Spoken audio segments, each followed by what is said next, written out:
Hi, இன்னைக்கு நம்ம விஸ்வாஸ் சந்தேக் அப்படிங்கிற ஹிந்தி வார்த்தைகளை ஒரே வாக்கியத்தில் எப்படி பயன்படுத்தலான்னு ஆங்கிலத்திலும் தமிழிலும் பார்க்கலாம். விஸ்வாஸ் பிலீஃப் நம்பிக்கை, சந்தேக் டவுட் சந்தேகம்.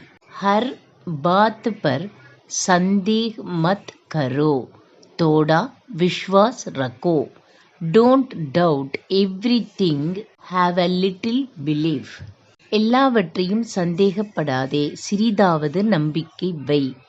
पूछो विश्वास के साथ किए गए कार्यों में संदेह की कोई स्थान नहीं होती है. There is no place for doubt in actions which done with full belief. முழு நம்பிக்கையுடன் செய்யும் செயல்களில் சந்தேகத்திற்கே இடம் இல்லை.